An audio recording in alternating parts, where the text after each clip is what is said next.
kepada Allah Subhanahu wa taala atas nikmat-nikmatnya yang tidak terhenti kepada kita semuanya, sehingga tidak ada suatu hari, satu waktu, bahkan satu detik pun kita kosong dari nikmat Allah Subhanahu wa taala. Sebagaimana Allah Subhanahu wa taala berfirman, "Wa in ta'uddu nikmatallahi la tuhsuha." Seandainya kalian wahai umat Muhammad menghitung daripada nikmat Allah Subhanahu wa taala, mustahil kalian bisa menghitungnya. Sehingga ditafsirkan oleh para ulama bahwa seandainya ranting-ranting pepohonan dijadikan pena dan air lautan dijadikan tintanya, mustahil bisa menghitung dari banyaknya nikmat Allah Subhanahu wa taala. Dan kenikmatan-kenikmatan tersebut yang sangat luar biasa tersebut, yang sangat banyak itu, entah itu yang bangsa zahir yang bisa kita lihat, yang kita rasa, yang kita dengar, ataupun yang tidak kita rasa, seperti nikmat yang agung, nikmat iman, nikmat Islam, nikmat hidayah. Ya, ini semua adalah rezeki dari Allah Subhanahu wa taala. Jangan kita fokus bahwa rezeki itu hanya harta benda saja. Bahkan Al-Imam Mutawalli Sya'rawi mengatakan bahwa harta benda adalah nikmat yang paling rendah. Alhamdulillah pada saat ini kita mendapatkan nikmat yang agung, bisa berkumpul bersama dalam satu majlis, tidak lain tidak bukan kita melaksanakan taat kepada Allah, menjalankan sunnah Rasulullah, mengikuti ajaran dan manakibnya para aulia Allah. Mudah-mudahan yang hadir di sini semuanya digabul hajatnya oleh Allah, dimudahkan urusannya oleh Allah. Yang mempunyai cita-cita, yang mempunyai angan-angan, yang mempunyai keinginan, mudah-mudahan digabul oleh Allah Subhanahu wa taala. Dan kita semua yang usaha dilancarkan usahanya, yang punya usaha dilancarkan usahanya, rizkinya dilancarkan oleh Allah Subhanahu wa taala, entah rizki zahir atau batin, rizki dunia atau akhirat, mudah-mudahan dituangkan kepada kita semuanya dan keluarga kita semuanya, orang tua kita semuanya, dan orang yang kita cintai semuanya. Yang mungkin di antara kita mempunyai keinginan belum digabul, mudah-mudahan dengan barakah Syekh Abdul Qadir Al-Jailani digabul semua hajatnya oleh Allah Subhanahu wa taala. Sebagaimana janji ya yang muncul dari lisan seorang wali besar, yaitu Syekh Abdul Jalil mengatakan, "Man istaghatsa fi kurbatin ya kusyifat anhu." Barang siapa yang minta tolong ya denganku, dengan namaku, dengan keagunganku di dalam satu kesusahan, pasti Allah Ta'ala akan angkat kesusahannya. Wa man sa'alallah bi ya fi hajatin. Barang siapa yang meminta kepada Allah Subhanahu wa taala dengan namaku, ya dengan tawasul denganku, kata beliau, pasti Allah Ta'ala kabul. Allah Ta'ala laksanakan hajat-hajatnya. Mudah-mudahan kita semuanya duduk di sini tidak lain tidak bukan kita tawasul kepada Allah Subhanahu wa taala, kita memohon kepada Allah Subhanahu wa taala, kita mempunyai hajat banyak, entah hajat zahir batin dan hajat-hajat kedua orang tua kita, hajat-hajat keluarga kita, dan hajat anak cucu kita semua kita mintakan sekarang. Mudah-mudahan kita titipkan kepada Syekh Abdul Qadir Al-Jailani, mudah-mudahan digabul oleh Allah Subhanahu wa taala. Mudah-mudahan digabul oleh Allah Subhanahu wa taala. Seorang wali apabila sudah mengangkat kedua tangannya, kata maha guru saya, maka mustahil Allah taala menolak keinginannya. Bahkan bahwa di dalam satu dia mengatakan, apabila ada seorang wali ya mengangkat kedua tangannya, maka Allah Ta'ala buka 7 pintu langit dan Allah Ta'ala turunkan malaikat untuk mengaminkan doanya. Sehingga walaupun ribuan bahkan jutaan orang-orang yang bertawassul kepada wali satu tadi itu, niscaya Allah Ta'ala akan kabul semua hajatnya. Amin ya rabbal. Ya sudah, kita simpan sendiri hajat-hajat kita. Yang terpenting hajat mudah-mudahan nanti kita, hajat keinginan kita wa ta'ala, yaitu mudah-mudahan iman kita, Islam kita ditetapkan dan kita meninggal dalam keadaan Islam setelah umur panjang dalam keadaan sehat wal afiat. Amin ya rabbal alamin. Ala hadhihi niyah wa bi kulli niyatin shalah. Dan juga kita doakan orang yang minta doa kepada kita semuanya, mudah-mudahan mereka digabul hajatnya, dimudahkan urusannya, dibahagiakan kehidupannya dan dijauhkan gangguannya. Ala hadhihi niyah wa bi kulli niyatin shalah. Syaulillahi lana wa lahumul Fatihah. أعوذ بالله من الشيطان الرجيم الحمد لله رب العالمين الرحمن الرحيم مالك يوم الدين إياك نعبد وإياك نستعين اهدنا الصراط المستقيم صراط الذين أنعمت عليهم غير المغضوب عليهم ولا الضالين آمين Memang tatkala kita tawasul kepada para wali Allah, kita duduk di depan wali Allah, kita tawasul kepada wali Allah dan kita memanggil nama Rasulullah, ya Allah Ta'ala akan kabul doa kita. Tapi ada perkara-perkara yang harus kita pahami yang dengan perkara itu bisa menyebabkan doa kita lambat sampai bahkan menyebabkan doa kita ditolak oleh Allah SWT. Walaupun ya ribuan para wali kita ziarahi, ribuan para ulama kita tawasuli, kalau kita mengerjakan perkara-perkara ini, salah satunya insya Allah saya jelaskan, maka mustahil Allah Ta'ala akan kabul doanya. Ya, ini bahkan Nabi Muhammad SAW, kata maha guru saya Al-Alim Allamah Habib Abdurrahman, mengatakan bahkan Nabi pun angkat tangan terhadap seseorang yang melakukan perkara ini, tidak mungkin diijabah oleh Allah Subhanahu Wa Ta'ala. Apa itu? Yaitu durhaka kepada orang tua. Durhaka sama orang tua. Karena kewajiban kita berbakti sama orang tua tidak terbatas tatkala masih hidup saja. Tidak. Ya.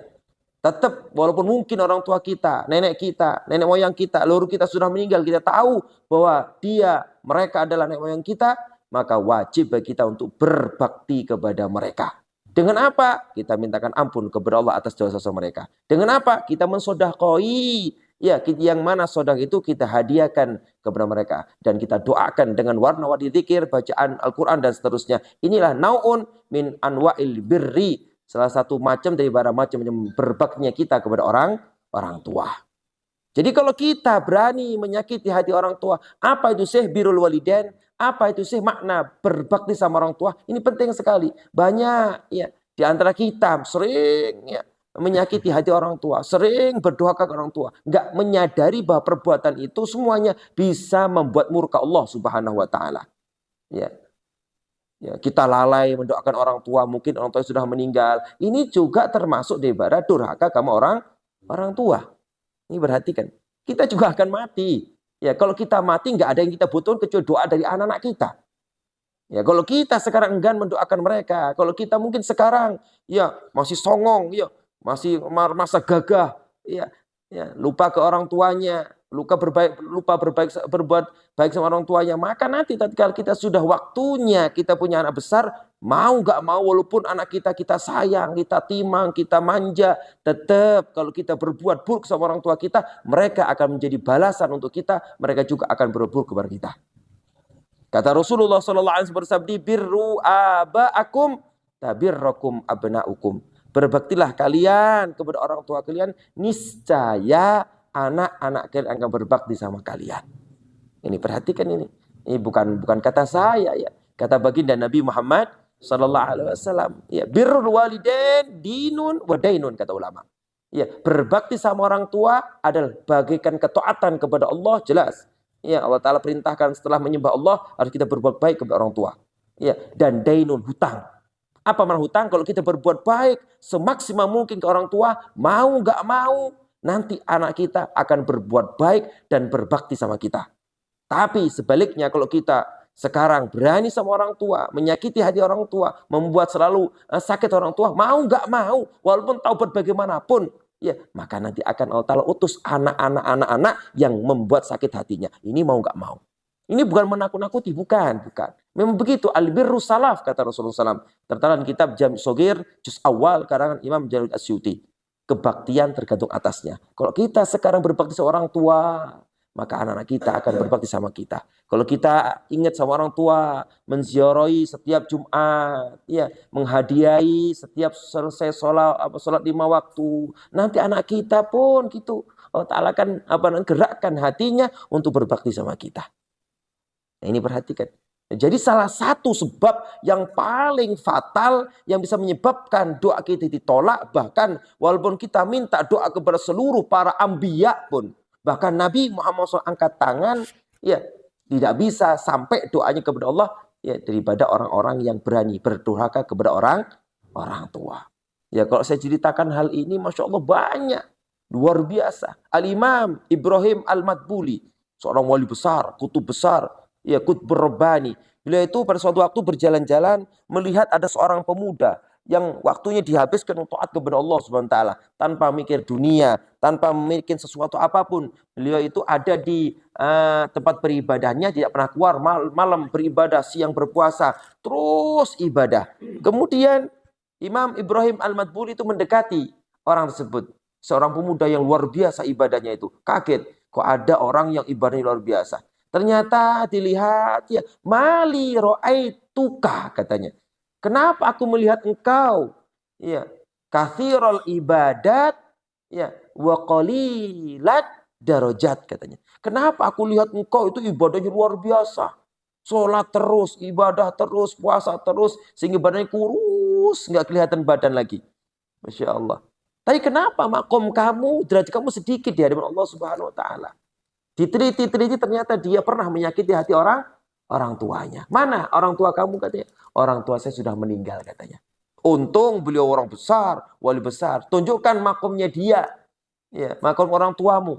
Akhirnya pergi ke makomnya, ya. Dihidupkan lagi oleh Sayyidina Imam Ibrahim Al-Madbuli. Ya, gum ya fulan. Ya, bangkitlah kamu fulan. Akhirnya bangkit dari kuburnya, ya, minta maaf ke bapakmu. Ya, minta maaf, sudah selesai minta maaf. Ya.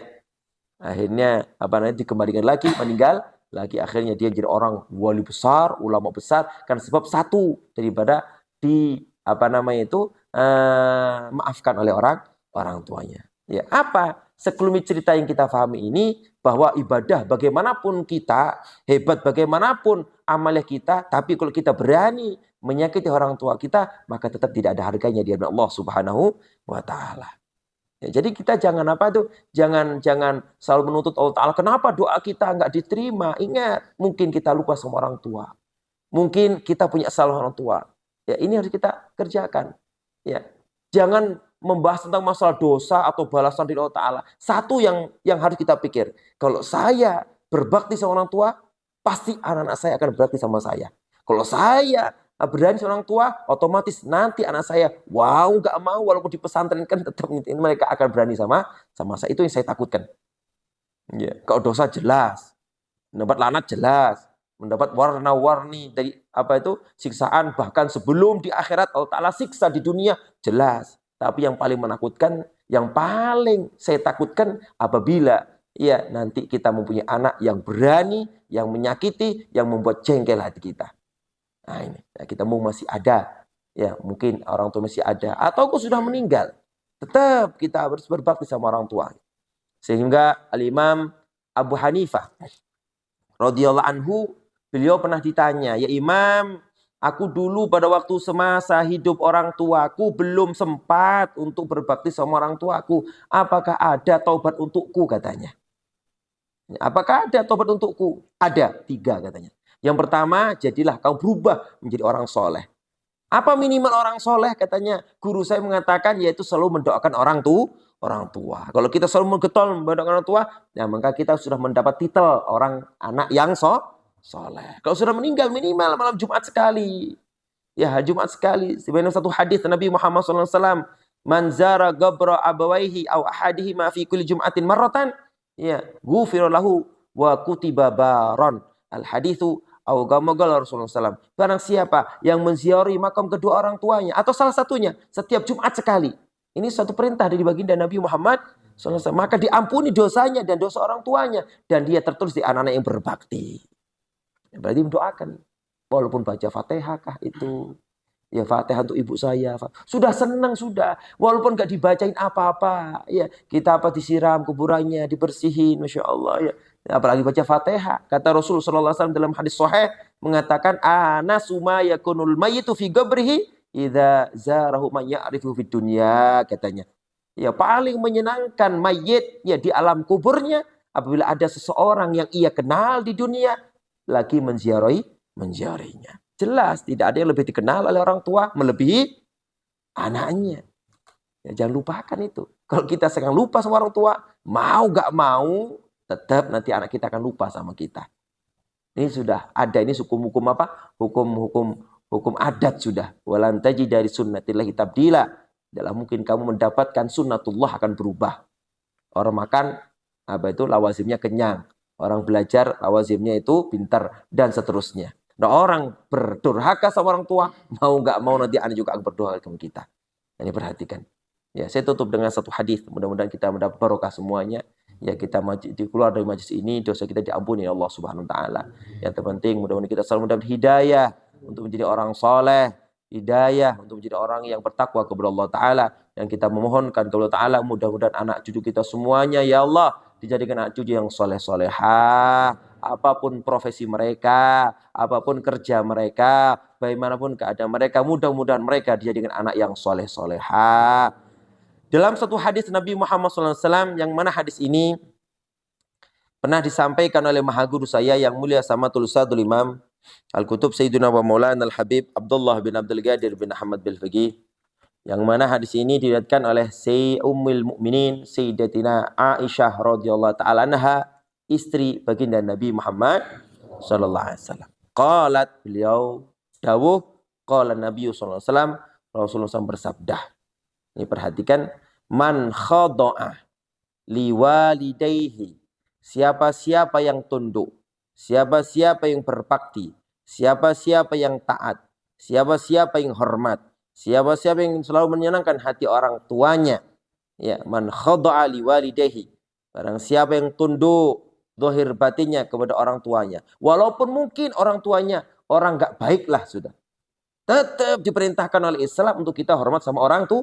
Bahkan dalam satu riwayat mengatakan walaupun orang tuanya naudzubillah kafir pun wajib dia untuk berbakti kepada orang tuanya. Ini perhatikan, ini bukan dongeng, tapi benar ini. Ya, benar ini. Ya, silahkan kalau kita ingin mempunyai anak yang nakal, ya nakalah sekarang ke orang tua kita. Mumpung masih ada orang tua kita, minta maaf kepada mereka. Ya, kalau sudah meninggal, ya selalu hadirkan diri kita untuk menziarahi makom mereka.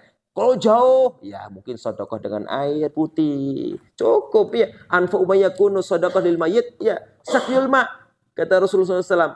Rasulullah tidak memaksa untuk sedekah uang, sedekah makan, tidak. Cukup air putih kita hadirkan untuk orang tua kita. Masya Allah, mereka akan mendapatkan kenikmatannya luar biasa di alam kuburnya.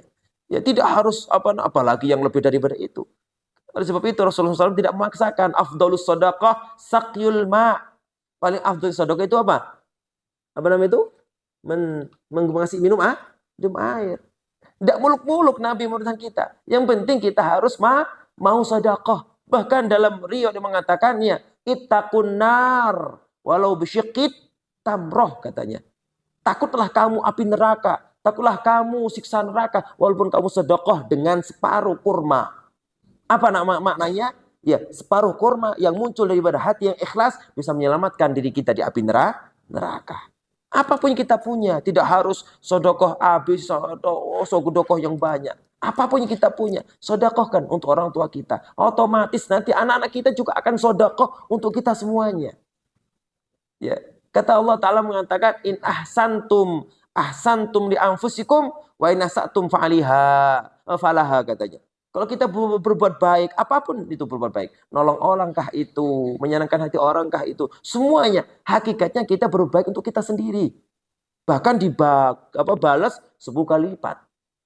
Ya gitu. Begitu sebaliknya, kalau kita berbuat buruk, hakikatnya kita berbuat buruk kepada kita sendiri. Yakni akibatnya akan kembali ke kita sendiri. Saya teruskan lagi. Ya, hampir setengah jam sudah ceramah. Enggak terasa. Ya, man khada'a li walidayhi. Mungkin jarang hadis ini disampaikan para ulama, jarang sekali. Ini hadis diriwayatkan Imam Bukhari.